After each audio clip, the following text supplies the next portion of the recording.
Hello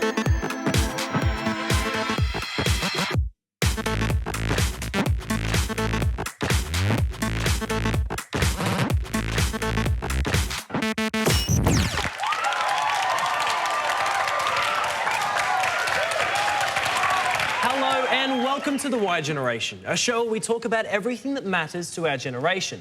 We're all warmed up and ready to rant about our favourite topics, so let me introduce you to our amazing panellists. We have Emily, a bit of a smart cookie who's studying law and communications. Hey guys. James is a journalism student who leads a double life as a hip-hop artist. This used to be a plain white shirt until I had some fun time with Crayola. Michelle, a media student who in one sitting ate 69 oysters. Wow. I can safely say they are not an aphrodisiac.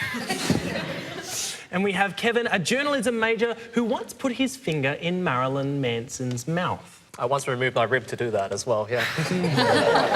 Please welcome our guests. Now that we've been introduced, let's get to know them and break the ice in Because Why Said So. Here's an email from Nicole to start. Hey, Y Gen, I was recently admitted to hospital for minor surgery. While I was there, I got into a discussion with another patient who suffered from kidney failure. My parents have frequently told me that there is nothing morally wrong with not being a donor, but I feel in some part, if I don't, I would be responsible for preventing someone from having a better life. I thought about donating blood as well, but I'm not 100% sure. What do you guys think? So, James, how do you feel about this? I think blood donations probably should be mandatory, actually. I mean, if you are healthy and you are capable of giving it and you're not a Jehovah's Witness, then go for it. Okay, sure. But what about organs? Is that something that, you know, is it stepping over the line or...? Not really. I mean, look, if you're dead, you're not really going to be using your liver too much, are you? Okay, sure. Yeah, but the thing is, though, about being mandatory, it doesn't necessarily mean the organ's going to take. I mean, if everyone's forced to donate, there can still be complications in that the organ then goes to waste. So, I mean, it's not like a definite thing that's going to definitely help someone or save someone's life. But say if that does actually definitely help someone, in that sense, if, you know, they need a new kidney or something, and no one else wants to actually offer their kidney up, and then all of a sudden this person dies, what are you going to do? You're just going to let two people die from it? Well, you can't force informed consent. That kind of breaks the idea of informed consent, isn't it? Like, your body is yours. It's intrinsically yours. It's not like a phone or a bed where your body you is own it, but your body is yours. Like, I agree with you, Kevin. I think that you got to remember that your body is yours as well. And I think you can't just exclude people because they're a certain religion. Like, you're Jehovah's Witness, so you don't have to. Well, okay, but is this like a religious issue as well? Should be? Yeah, definitely. Morally, I think in between the two. So, like, I think, yes, if, you know, like, obviously I don't think just because, for example, you are a Jehovah's Witness, as I mentioned, means that you should be out of it, but I tend to do agree with Kevin in the sense of, yeah, okay, let's maybe not make it mandatory. I might retract that a little bit. There's a better way of doing it. Like, if you look at the system in Austria and Germany, Germany has an in-system where you have to write down that you're going to give your organs, whereas Austria, you have to opt out of it, or put like in your wallet saying it's like, I don't want to give my organs, like, you know, inside whatever. And you look in Germany, about 12% of people give their organ donations, but in Austria, it's 99%. So what people actually have a problem with is like, I don't feel like an authority should force me to give up something that's intrinsically mine. But if we introduce an opt-in system, no one cares, really. But 1 in 5 people in Australia will need blood at some point in time. We don't have that many people donating. If we're giving, like, if we're taking blood, should we be able to get it back? That probably won't be a problem in the future anyway. We've actually done really well with synthetic blood. Just a few months ago, they've created synthetic blood, good for clinical trials, so that's not going to be a conversation in the future. Okay. We put our money into research and it's paying off now. Sure. It should be encouraged, of course, but yeah, never mandatory. I mean, you can't, exactly like you were saying, it's your own body. I mean, we haven't got control over so many other things in society. Like, if they're going to take away our own body, then what's next, really? Sure. Okay. We have some interesting opinions there. But let's move on to another email that again touches on modern science and its impact on the medical world. Hi, YGen. My 24-year-old daughter is hoping to be a mother in the future. I'm thrilled by the idea of having a grandchild, but a little worried about the approach she's going to take. We have a family history of disorders, including autism and schizophrenia. And my daughter is very conscious about this and is seriously considering genetically modifying her child before birth. I've tried to talk her out of it because it seems so unnatural for her to be playing God, but she thinks I'm just old-fashioned. So guys, designer babies, for the sake of your mental health or even for physical appeal, do you think that parents should have taken this step for you guys? Michelle, how do we feel? No, definitely not. I don't think anyone can play God, and I don't think that's something that we should be altering and, you know, fixing in our children. Like, everyone is perfect the way they are. It doesn't matter if there are disorders or diseases in society. It's what makes everybody different and everyone unique. Yeah, I disagree with you there, because I think that if you're genetically modifying for gender or like blue hair, blonde eyes, no way. Some mothers can't even have children. So if you have that ability, no, you can't do that. But I think when it comes to diseases and things like autism, like I've seen people struggle with it, and I think if you could get rid of it and improve someone's quality of life, why not? Yeah. Exactly, and that's the thing. It doesn't just affect the child itself. It's the entire family. There's a huge, not so much burden, but there's a huge weight put on them trying to deal with, you know, your son or daughter who may have that disability or an illness or something that is going to debilitate not only financially, but just the stress it puts on the family. Whereas, as you said, if it's going to be genetically modifying their hair to be blonde or blue eyes or something, to me that sounds like you're a bunch of Nazis and it's Aryanism. Yeah, exactly. Celebrities would do. I'm actually all for it in almost every way. When you think about it, it's like they want to talk about the idea of bringing in, say, the musical gene inside a child. How's that consequentially different from, say, making them take piano lessons for 15 years from when they're 4 years old? You get the exact same result. If you have autism, if you have schizophrenia or something like that, when you take care of them as a counsellor or as a mental health worker, you're trying to get them to be normalised. So you're doing that anyway. You're forcing it externally. Why not take care of them? But if you give it to everyone, doesn't that completely diminish everyone's individuality? See, that's the problem though. So the problem with eugenics, which is creating, say, removing undesirable qualities, is that you have to kind of decide what your perfect example of a human is. You can't go too far. But should we be able to decide that? That's the thing. No, exactly. And why are they undesirable? I mean, it's giving us tunnel vision as to what's normal. But that's the problem though, isn't it? Eugenics was actually really well received when it was announced. Nikola Tesla, who admittedly is kind of crazy, he was for it as well. But then we had that situation in World War II where we go, okay, now you have a chance to create what you think is the perfect example of a man or woman is, and that went horribly wrong, and then everyone kind of shut out of it. Okay, but should we be focusing on, you know, debilitated, you know, individuals? That would be a start. That would be a start, yes. Rather than just focusing on, you know, we're not systemic value. People aren't going to evolve anytime soon. We still have Stone Age brains from 100,000 years ago. At some point, we're going to have to move past what we are. And that's going to be a really big step for us. It's going to take a lot of courage, and we have to be at a point where we go, what is acceptable, what is perfect for us? And obviously you can't remove the bad, because if we didn't have people with mental diseases or who could feel pain or have all these negative emotions, we wouldn't get Van Gogh, we wouldn't get obeyed by Philip Larkin or a lot of musicians. And that. Sure. Okay, some good points for both sides of the debate, but it's always difficult to please everyone when it comes to ethics and morality.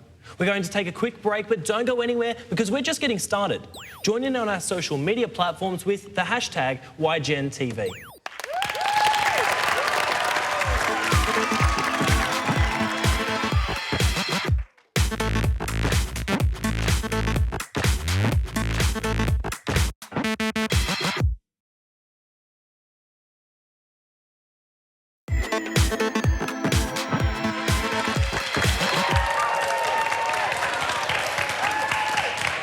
Welcome back to the Y Generation. Let's take a little trip with our production team as they face the streets of Sydney again this week, trying to find out if Gen Y thinks looking at porn is a form of cheating when you're in a serious relationship.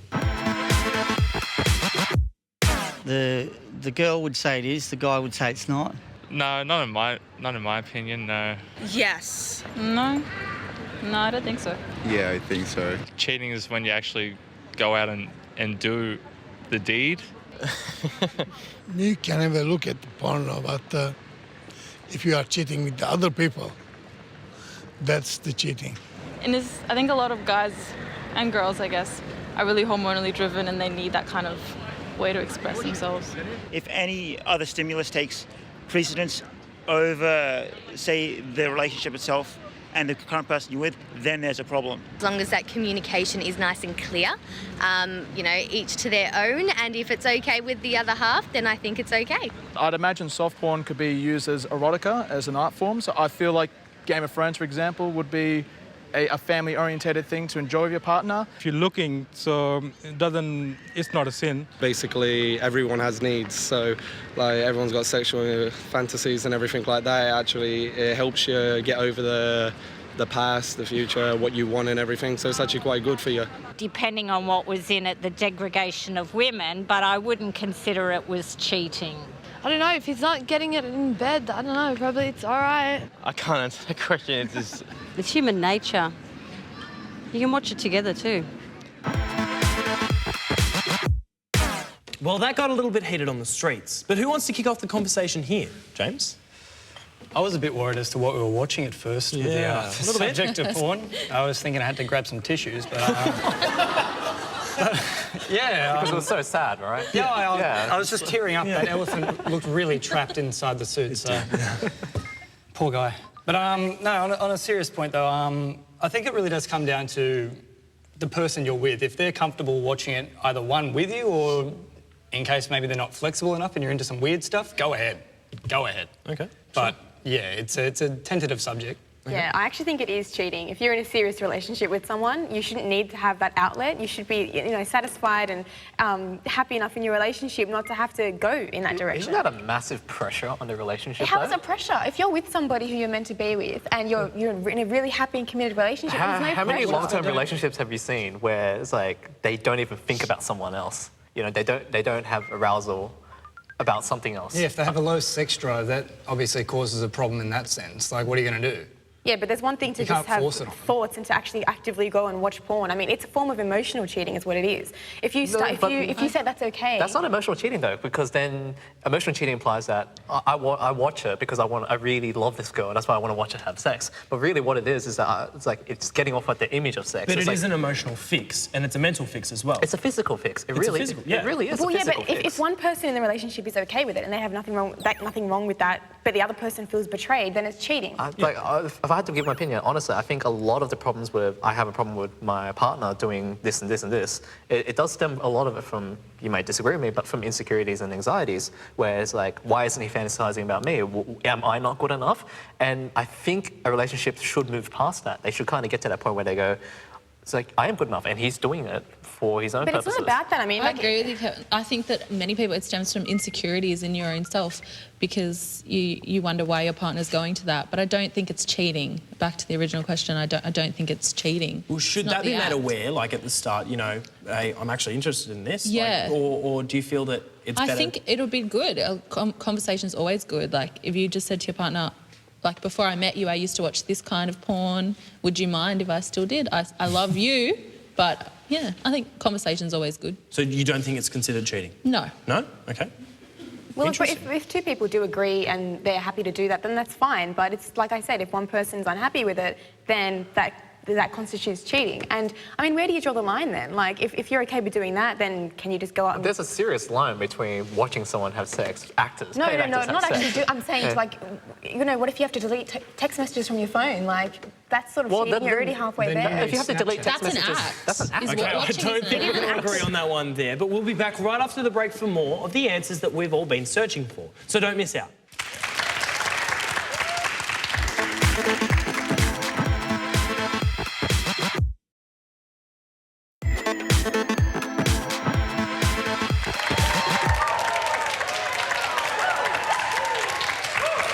Welcome back to the Y Generation. I have a vested interest in this next topic, so I don't want to waste any time getting to the answer. Let's get into why so serious. Generation Y, the millennials, and every generation after it has little interest in the television, especially once they hit their teens. Instead, they turn to the internet and use it for virtually all of their entertainment needs. Will anyone care if the traditional TV watching goes the way of the radio before it? Used to watch a select few programs a couple of times a week. And with network television ratings continuing to decline year after year, are television stations destined to become an extinct form of entertainment? Emily, how do we feel? Yeah, I think it's a really good question. I think with our generation, Y generation, I think that it is declining, unfortunately. I think that we're a generation that wants things now and then, and if I can't sit down at 7 o'clock and watch, you know, The Block or whatever, I'll watch it later on the internet. Okay, sure. I think it's the ease and the convenience of online that's really Yeah. But see, I still think it has a strong place in our society though. Like all these sort of primary forms of media, you know, TV, radio, newspaper, they're still always going to be there and have a place. But these new forms of media, like digital media, you know, social media, things like that, they're all extensions of these original media, you know, like so Facebook and the internet, everything, they're all extensions of what we already know. So they're platforms that actually add on. Yes, and exactly. increase, you know, viewership and things like that. Well, you know, we call TV and radio old media. That's the other term for it, and that kind of suggests that it's kind of outdated or archaic in a way.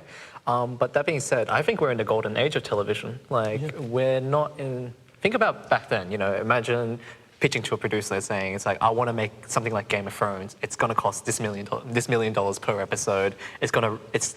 No one can tune in halfway through. They couldn't do that before. Now that we can, it's not that the medium is old, it's that the models are old. So when we switch models to something like HBO, AMC, Netflix, we see massive increases in the amount of shows that people watch, even old shows that no one watches anymore. Well, can I also point out that community television is actually rising? We're looking at regional issues as well now, and people are actually being more interested. It was more of a, you know, a family-orientated, you know, medium, whereas now it's kind of focused on individuals. So is that something that we need to kind of put to mind as well? I mean, if you've got me on this show, it must be declining for a start.